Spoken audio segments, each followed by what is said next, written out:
할렐루야. 오늘 느헤미야 13장 29절부터 31절 말씀을 통해서 제사장의 직분과 레위 사람에 대한 언약이라는 제목으로 함께 은혜를 나누고자 합니다. 오늘 11월 30일 마지막 11월 달에 예배를 하나님께 드리고 있습니다.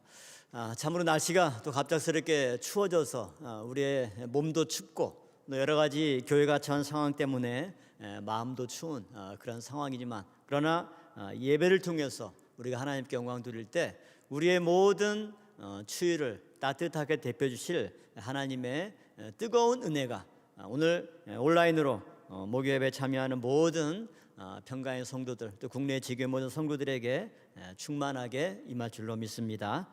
자, 오늘 본문이 있는 느헤미야 13장의 배경을 보면 느헤미야가 성벽 재건을 마무리하고 또 모든 영적인 종교 개혁을 일으킨 다음에 다시 바벨론에 잠시 다녀오는 와중에 또다시 옛날에 안 좋은 모습, 타락한 모습으로 되돌아가서 한마디로 느헤미야가 다시금 개혁 정책을 펼쳐서 이스라엘 백성들의 잘못된 신앙과 생활을 바로잡고 또 하나님 앞에 올바로 백성들을 회개시키고자 하는 그러한 개혁의 마무리 내용이 느헤미야 13장 본문 전체가 되겠습니다.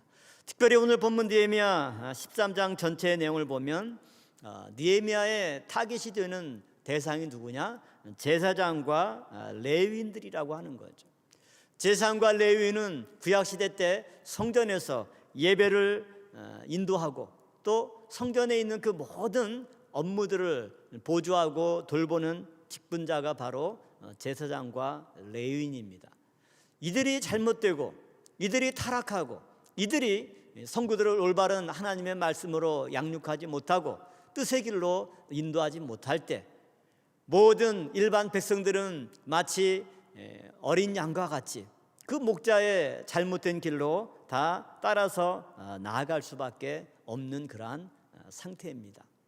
참으로 우리 교회 상황을 느헤미야 13장의 배경에 접목해 볼 때 하나님 사람 원로 목사님께서 교회를 설립하시고 60여 년 동안 오직 말씀 중심으로 기도 중심으로 교인들을 양육했습니다. 2007년도에는 구속사 시리즈의 말씀을 통해서 생전에 9권까지 우리들에게 허락하셨고 그 말씀으로 양육해 주셨습니다. 마치 느헤미야가 무너진 성벽을 재건하고 그 이전에 성전을 회복해서 영적으로도 육적으로도 참으로 우리 평강제일교회를 구속사의 사명을 감당하는 교회로 굳건하게 세웠지만 그 믿음과 신앙을 계승해야 될 우리들 내부에 잘못된 신앙의 움직임이 일어나고 다시 세속적인 타락의 길을 걷는 무리들이 생김으로 말미암아 교회가 갈등과 분쟁과 혼란 가운데 처해 있는 것과 같은 상황입니다. 이러한 때 우리가 이 문제를 어떻게 해결할 것이고 하나님께서 우리 교회의 이러한 어려움들을 어떻게 극복하기를 원하시는가, 그 답이 오늘 느헤미야 13장 전체에 있고 그 결론이 바로 본문 29절부터 31절까지의 내용입니다. 첫 번째로 우리가 살펴볼 것은 성벽 재건 이후 이스라엘의 영적인 상황입니다. 느헤미야 13장 전체 내용을 보면 한 5가지 정도로 성벽 재건 이후에 다시 타락했던 이스라엘의 심각한 영적인 상황을 말씀해 주고 있죠. 첫 번째를 보면 섞인 무리들이 있는 것을 볼 수가 있습니다.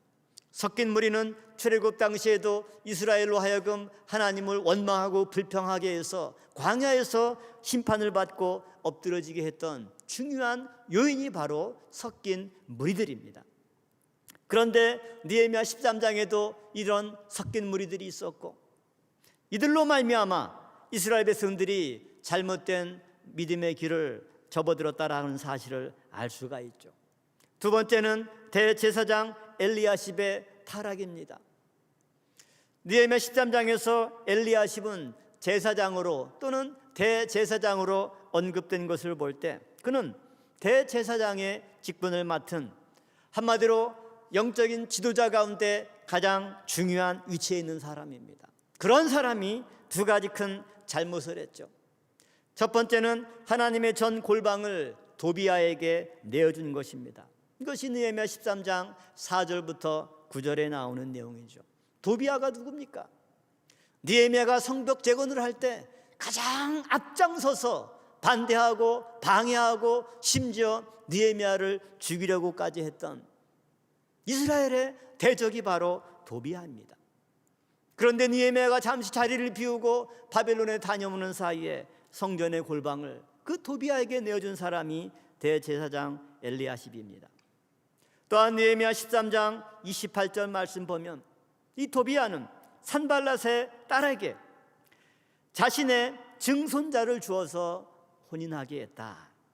본문에는 엘리야십의 손자 요야다의 아들, 손자의 아들이니까 증손자겠죠. 사위가 되게 했다.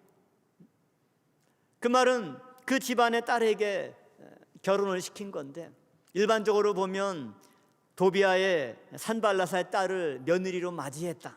보통 남편 중심으로, 아들 중심으로 얘기를 하는데, 오늘 느헤미야서 13장 28절 말씀 보면 자기의 그 증손자를 산발랏의 사위가 되게 했다. 그 산발랏의 집안에 자기 손자를 주었다라고 하는 측면에서 이 내용을 강조하고 있는 거죠. 그러니까 엘리야십이 얼마나 문제가 있습니까? 산발랏과 도비야, 이 두 사람은 한마디로 이스라엘의 대적입니다. 둘이 한 짝입니다. 우리의 뇌리 가운데도 산발랏, 도비야, 그 이름이 얼마나 선명하게 기억되어 있습니까? 그런데 대제사장임에도 불구하고 도비아에게는 하나님의 전 골방을 내어주고 산발랏에게는 자기의 손자를 내어주어서 그 집안과 사돈이 되는, 인척관계가 되는 그러한 큰 죄를 범하고 말았습니다. 세 번째는 백성의 중간 지도자인 민장들의 잘못입니다. 느헤미야가 이 민장들을 심히 꾸짖었죠. 왜?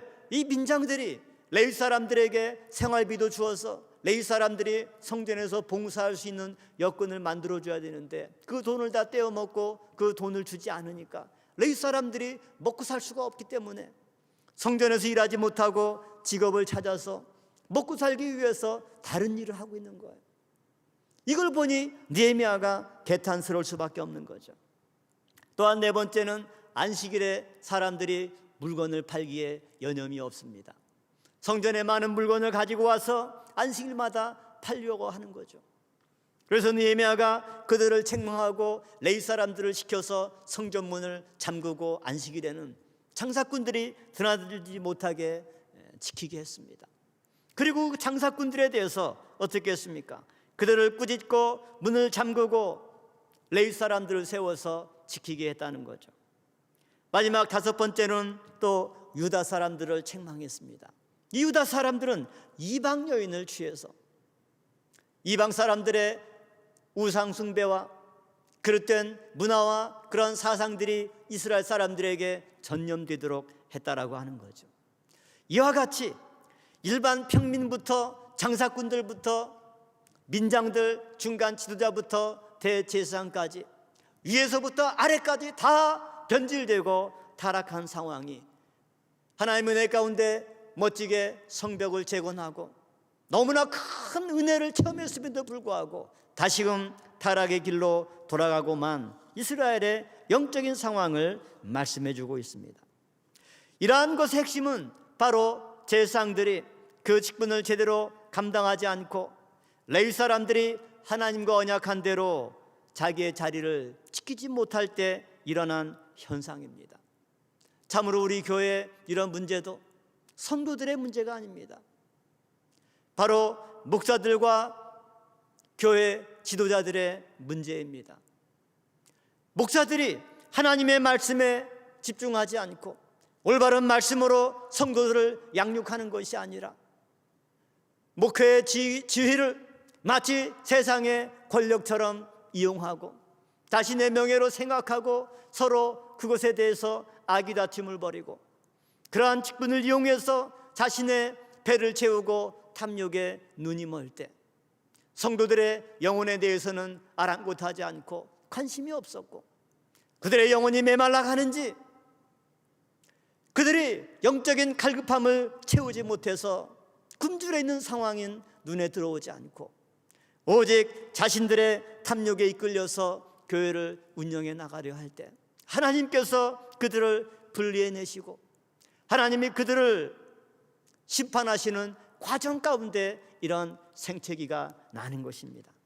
그러므로 우리는 이 과정을 결코 비관적으로 볼 것이 아니라 하나님이 느헤미야 시대처럼 우리 교회를 개혁시키시고 우리 교회를 새롭게 하나님의 말씀의 터 위에 세우시고 재건축하는 과정이다, 이렇게 보시면 우리에게 큰 위로와 하나님의 은혜가 역사할 줄로 믿습니다. 그렇다면 큰 두 번째로 대제사장의 직분과 레위 사람의 언약은 무엇입니까? 이 두 가지에 대해서 말라기 선지자가 자세히 말씀해 주고 있죠. 먼저 레위와 세운 언약에 대해서 말라기 2장 4절부터 6절에 말씀하고 있습니다. 말라기 2장 4절 말씀 보면 레위와 세운 나의 언약이 항상 있게 하려 함인 줄을 너희가 알리라, 이렇게 말씀하면서 5절 내용을 보면 레위와 세운 나의 언약은 생명과 평강의 언약이라. 내가 이것으로 그에게 준 것은 그로 경유하게 하려 함이라. 그가 나를 경유하고 내 이름을 두려워하였으며 그 입에는 진리의 법이 있었고 그 입술에는 불의함이 없었으며 그가 화평과 정직한 중에서 나와 동행하며 많은 사람을 돌이켜 죄악에서 떠나게 하였느니라. 이 일을 하나님께서 레위 사람에게 맡겼습니다. 이것이 바로 레위와 맺은 언약입니다. 그 언약은 생명과 평강의 언약입니다. 이 언약을 맺은 사람들은 하나님을 경외하고 두려워해야 됩니다. 그 입에는 진리의 법이 있어야 되고 그 입술에는 불의함이 없어야 되고 그들의 삶은 화평과 정직한 자 중에 하나님과 동행하는 믿음의 삶을 살아야 됩니다. 그 결과 이 언약을 잘 이행하고 수행하는 사람들은 많은 사람을 돌이켜서 죄악으로부터 떠나게 하는 영광스러운 직분을 감당하는 거죠. 참으로 우리 평강제일교회 모든 교역자들과 또 많은 직분자들, 장로님과 권사님과 집사님들이 신령한 레위 사람이 되어서 생명과 평강의 언약을 하나님과 체결한 줄로 믿습니다. 참으로 정문에서 몇 달 동안 개최하는 가운데 성도님들이 웃으면서 그래요. 아유, 목사님, 내가 평생 안 했던 욕인데 평생 했던 욕보다 몇 달 사이에 더 많은 욕을 한 것 같다고. 참으로 어떻게 보면 그러한 상황에서 우리의 입이 거칠어질 수밖에 없는 상황이 되지만, 그러나 그럴수록 우리의 입술에는 불의함이 없고 우리의 입에는 하나님의 진리의 법이 충만해서 오히려 많은 사람을 돌이켜 죄악에서 떠나게 하는 신령한 레위의 사명을 감당하는 평강의 성도 여러분 되기를 주님의 이름으로 축원합니다. 두 번째로는 제사장의 직분입니다. 말라기 2장 7절부터 9절까지는 이 제사장의 직분에 대해서 말씀하고 있죠.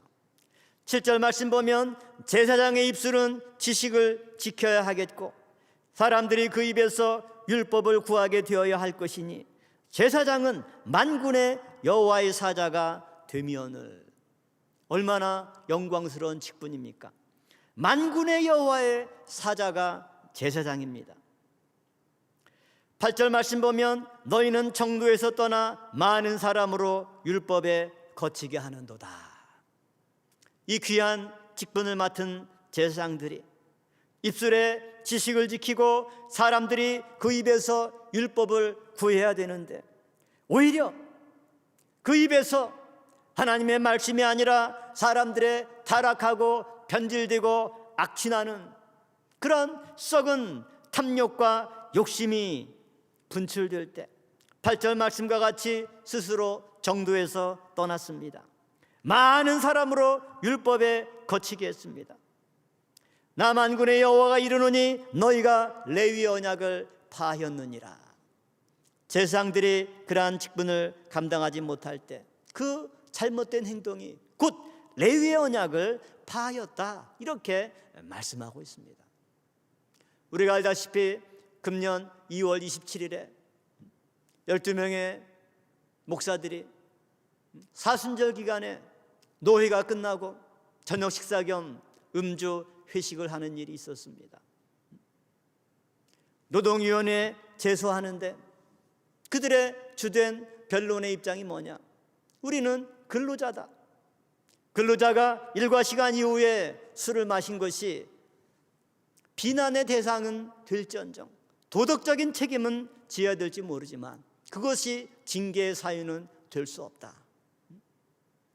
지방노동위에서는 저희가 승소했지만 중앙노동위원회에서는 일반 노동위원들이 크리스찬이 아니다 보니까 그들 생각에 아니 사람들이 끝나고 술 좀 마셨다고 징계하고 하는 게 타당한가? 또 신청인들의 입장을 들어줬어요. 근로자라고 판정했습니다. 저희 같으면 하나님의 만군의 여호와의 사자라고 하는 영광스러운 직분을 주셨는데 그 직책을 다 내팽개치고 근로기준법에 저촉을 받는 근로자라고 하는 판정을 받을 때 이것이 얼마나 수치스럽고 얼마나 큰 불명예입니까? 그럼에도 불구하고 그것을 기뻐하고 그것을 널리 알리면서 자신들이 근로자가 되어서 승소했다라고 알리고 있습니다. 이 얼마나 비참한 상황입니까? 정도에서 떠나도 너무나 한참 떠난 것입니다. 이러한 일들이 사람으로 율법을 거치게 하고 있습니다. 9절 말씀 보면 너희가 내 도를 지키지 아니하고 율법을 행할 때 사람에게 편벽되이 행하였으므로 나도 너희로 모든 백성 앞에 멸시와 천대를 당하게 하였느니라. 이 제사장들은 하나님의 도를 지키지 않았습니다. 율법을 행할 때 사람에게 편벽되게 행했다. 이 편벽되다라고 하는 말은 뭐냐면 편파적으로 어느 한쪽으로 치우쳐서 행했다라고 하는 겁니다. 남들이 어기면 가만 안 두죠. 득달같이 달려들어서 비난하고 책망하고 징계를 내립니다. 자신들에 대해서는 관대하고 왜 그렇게 합리적인 이유가 많은지 관대합니다. 이것은 편파적인 거죠. 편벽되게 행하는 것입니다. 세상에서도 높은 자리에 있는 사람일수록 높은 지위와 권한이 있는 사람일수록 이처럼 왜곡되게 타인에게는 엄격하고 자신에게는 너무나 후하게 너무나 자유롭게 적용하는 모습, 이것을 우리는 불공정이고 편파라고 얘기합니다. 느헤미야 시대 때 레위 사람들이 그랬습니다.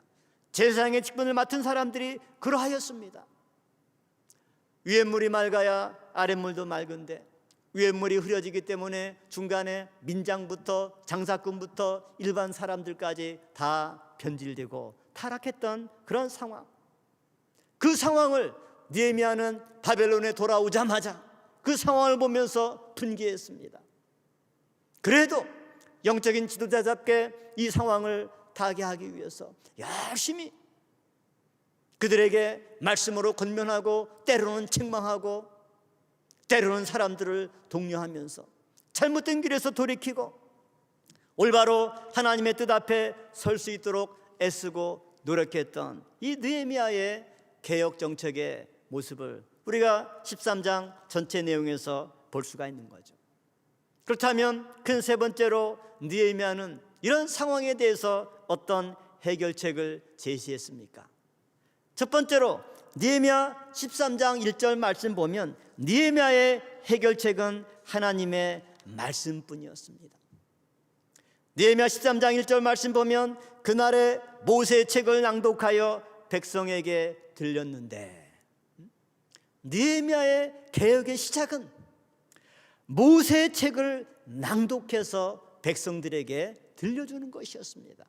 이 모세의 책이 바로 율법이죠. 오늘날 하나님의 말씀을 가리키는 것입니다. 느헤미야는 먼저 사람들의 잘못을 책망하지 않았습니다. 자신이 생각하는 개혁의 방향과 그 내용을 설파하는 것으로 시작하지 않았습니다. 느헤미야의 첫 단추는 뭐냐? 하나님의 말씀이었습니다.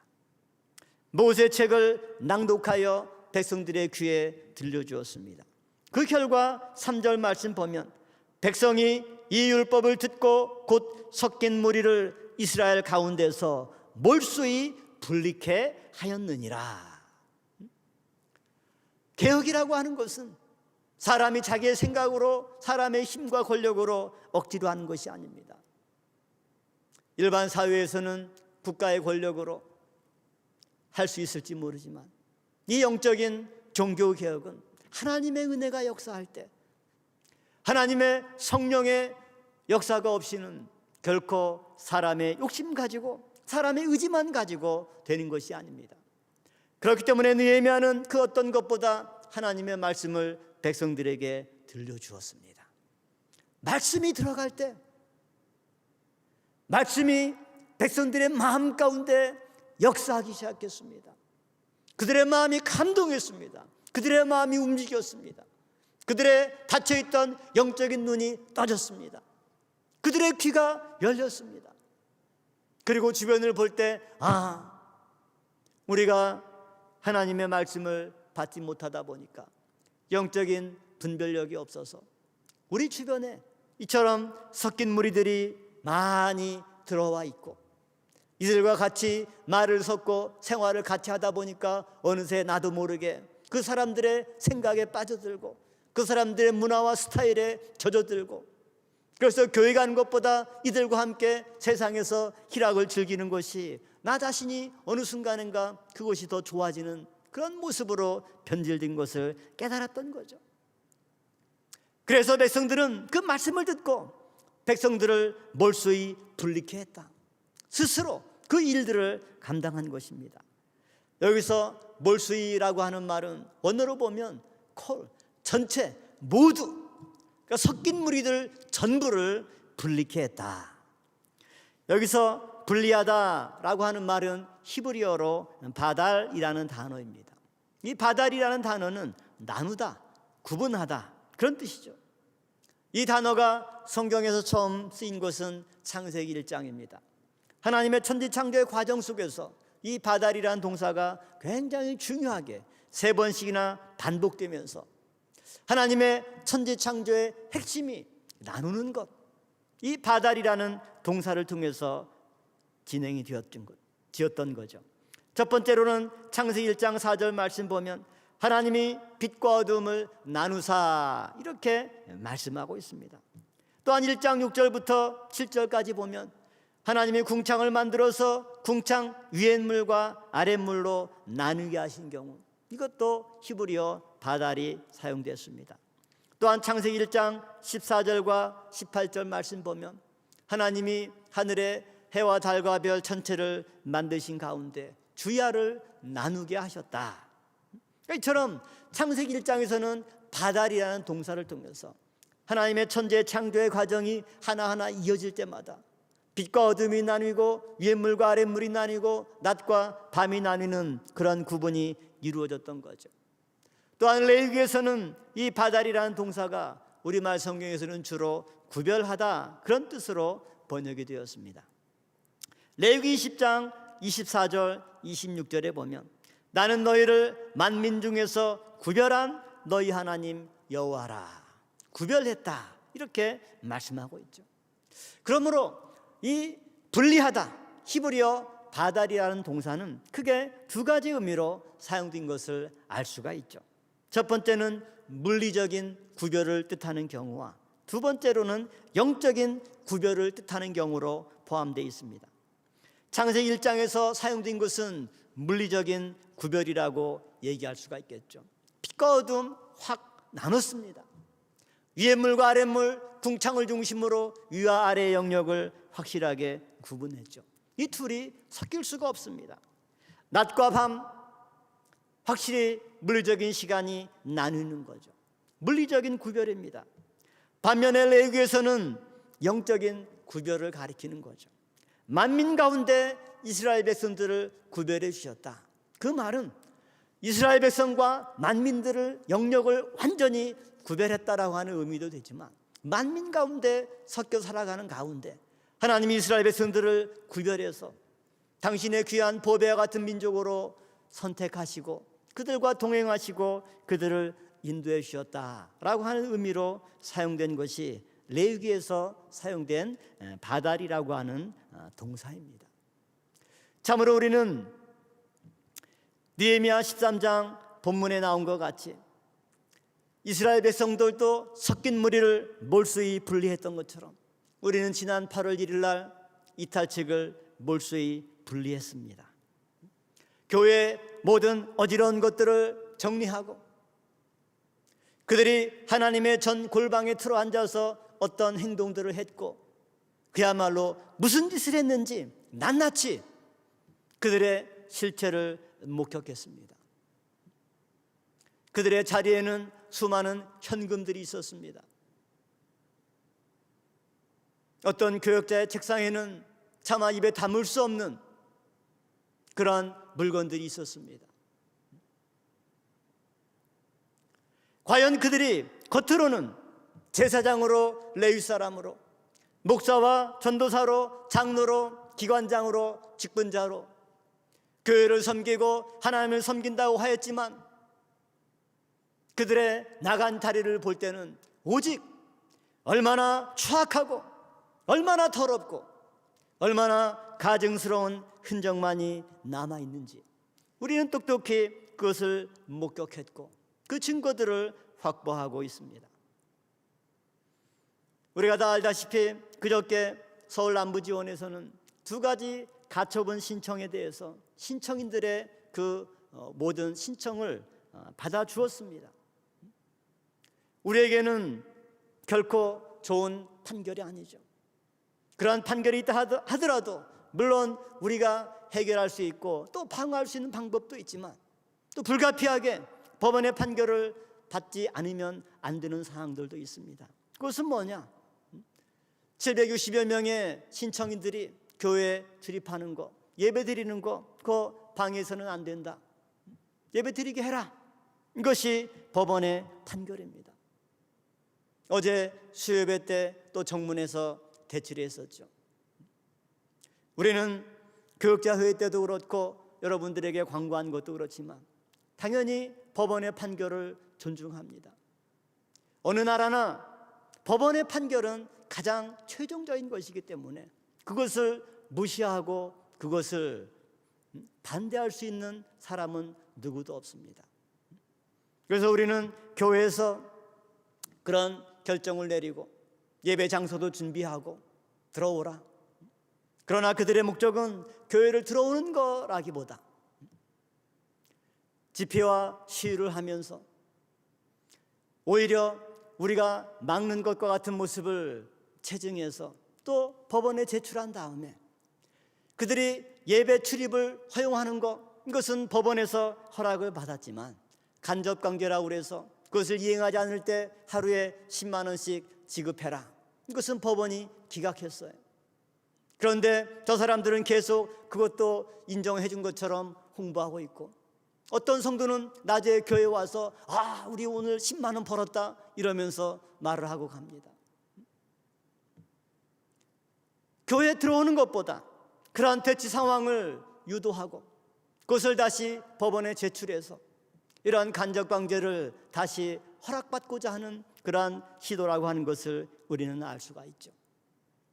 이제 우리는 그들을 몰수히 분리하는 것, 물리적으로 구분하고 그들을 쫓아내는 것도 필요하지만 이제는 어쩔 수 없이 법원의 판결에 의해서 그들이 교회에 들어온다라고 했을 때 많은 성도님들이 이것이 정서적으로 감당이 안 되고 그들과 함께 섞여서 예배를 드린다, 교회 한울 자리에서 생활한다 결코 쉽지가 않지만 그러나 하나님께서 우리에게 정말 하나님의 말씀을 따르고 구속사의 길을 가는 참된 성도는 만민 가운데 구별해 주실 줄로 믿습니다.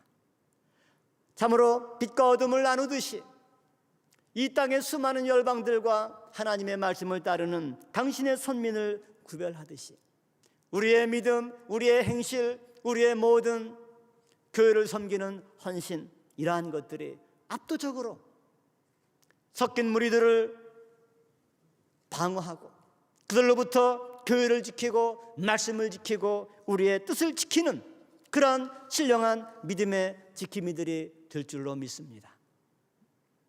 참으로 하나님의 말씀을 모욕하고 구속사를 자신의 수단으로 도구화하는 이런 영적인 만행을 우리는 결코 묵과할 수가 없습니다.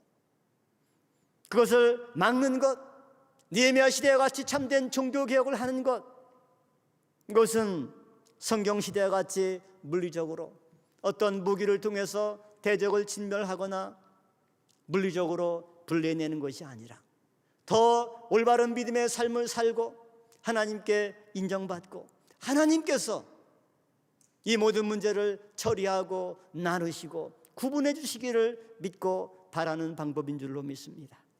또한 두 번째로 느헤미야의 방식은 무엇이었습니까? 그 두 번째 해결책은 적극적인 권면과 책망이었습니다. 아까 말씀드린 13장 3절 말씀과 같이 하나님의 말씀을 들려줄 때 백성들은 섞인 무리를 몰수히 분리했습니다. 그리고 느헤미야는 하나님의 말씀에서 어긋난 사람들을 향해서 일일이 적극적으로 그들의 행동에 맞는 책망들을 했던 거죠. 느헤미야 13장 8절과 9절 말씀 보면 도비아의 세간들을 다 밖으로 내던지고 그 방을 정결케 했다. 엘리야십이 다 허락한 그 모든 것들, 그러니까 도비아의 세간살이들이 하나님의 전 골방에 있었을 거 아닙니까? 느헤미야가 말이 필요 없고 야 도비아 세간살이 다 갖다 밖에 버려. 우리도 이미 8월 1일 도비아의 세간을 밖으로 던진 것처럼 하나님의 전을 구석구석 정결케 하고 청소하고 정화시키는 그러한 일들을 했습니다. 느헤미야 13장 11절 말씀 보면 내가 모든 민장들을 꾸짖어 이르기를, 레위 사람들에게 제대로 생활비를 주지 않고 일할 수 있는 여건을 만들어주지 않은 민장들 느헤미야가 꾸짖었습니다. 느헤미야 13장 22절 말씀 보면 레위 사람을 세워서 성문을 지켜서 안식일로 거룩하게 하라 이렇게 명령을 내렸죠. 그리고 13장 25절 말씀 보면 안식일에 물건을 가지고 와서 성에서 장사했던 장사꾼들에 대해서 느헤미야가 어떻게 했느냐, 내가 책망하고 저주하며 두어 사람은 본보기로 어떻게 했어요? 때렸대요. 그리고 머리털을 뽑았다. 또 이 말씀에 은혜 받아서 여러분 정문에서 함부로 때리거나 머리털 뽑으면 안 됩니다. 느헤미야가 했던 이러한 내용들입니다. 또 느헤미야 13장 28절 말씀 보면 대제사장 엘리야십이 자기의 증손자를 산발랏의 사위가 되게 했을 때 그 엘리야십을 느헤미야가 쫓아내버렸다. 그러니까 개혁이라고 하는 거, 하나님의 교회를 올바로 세운다라고 하는 거 말로만 하는 것이 아닙니다. 책망하는 거 물론 말로 하는 거죠. 그러나 세간살이도 다 밖으로 내던지고 때로는 책망하고 그래도 말을 안 들으면 느헤미야는 심지어 몇 명을 때려서 본보기를 삼아서 사람들이 다시는 안식일날 장사하지 못하도록 이렇게 했습니다. 참으로 우리 교회를 지키는 데 있어서도 어떤 방편이 사용될지 모르지만 교회를 지킨다라고 하는 거 마음만 가지고 되지 않습니다. 우리 입술만 가지고 교회를 지킬 수 있는 것이 아닙니다. 이 추위에 든든히 옷을 껴입고 자기의 자리를 지키고 예배의 자리를 지키고 봉사의 자리를 지키는 것, 때로는 몸으로 막기도 하고 졸린 눈을 비벼가면서 우리에게 주어진 그러한 직분을 감당해 나가는 것, 우리의 마음과 우리의 몸과 우리의 뜨거운 열정, 이 모든 것들이 합쳐질 때 교회를 지키고 말씀을 지키는 것입니다. 결론적으로 느헤미야는 13장 14절과 31절에 이 개혁 정책을 펼쳐가면서 하나님께 기도하고 있죠. 느헤미야의 기도의 내용이 무엇입니까? 하나님, 나를 기억하사 복을 주옵소서.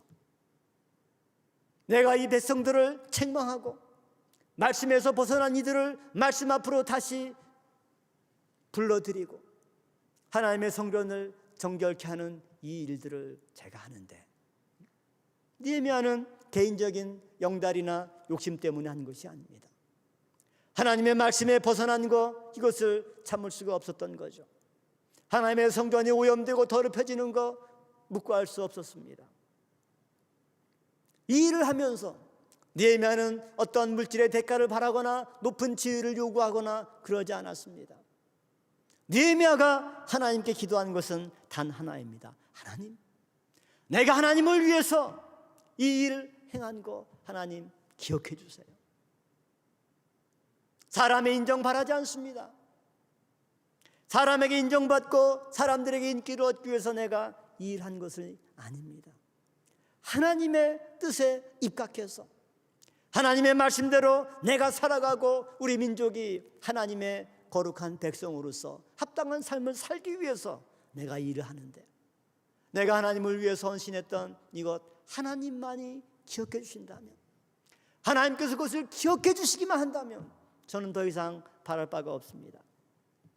느헤미야 13장 31절 말씀 볼 때, 또 정한 기한의 나무와 처음 익은 것을 드리게 하였사오니 내 하나님이여 나를 기억하사 복을 주옵소서. 13장 14절에는 또 이렇게 기도하고 있습니다. 내 하나님이여 이 일을 인하여 나를 기억하옵소서. 내 하나님의 전과 그 모든 직무를 위하여 나의 행한 선한 일을 도말하지 마옵소서. 우리도 느헤미야 같은 마음으로 교회를 지키고 말씀을 지키는 성도가 되어야 할 줄로 믿습니다. 어떤 분들은 정말 많은 시간을 내어서, 남들은 낮에 시간 내서 하시는 분도 있지만 또 밤에 사람들이 다 피곤하고 하기 때문에 지킬 수 있는 사람들이 많지가 않잖아요. 또 어떤 분들은 밤에만 또 나와서 그 밤 시간 12시부터 또 새벽까지 새벽 시간에 나와서 교회를 지키는 많은 분들이 있습니다. 얼마나 수고하고 있습니까? 그러나 내가 많이 수고했다고 해서 내 이름을 내는 것이 아닙니다. 내가 작게 수고했다고 해서 움츠러들 필요가 없습니다. 각자 형편과 처지에 맞게 열심히 교회를 사랑하는 마음으로 헌신하되 느헤미야와 같이 다른 어떤 것도 바라지 않고 단 하나님께서만 내가 어떤 마음으로 헌신했는지, 내가 왜 이런 일들을 했는지, 내가 고생하고 몸으로 힘들고 피곤하지만 하나님의 이 말씀의 교회를 지키기 위해서 애썼던 것 하나님께서만 기억해 주시고 하나님께서 기억해 주시기만 한다면 저는 더 이상 바랄 바가 없습니다. 이런 마음으로 느헤미야가 자기의 사명을 감당했습니다.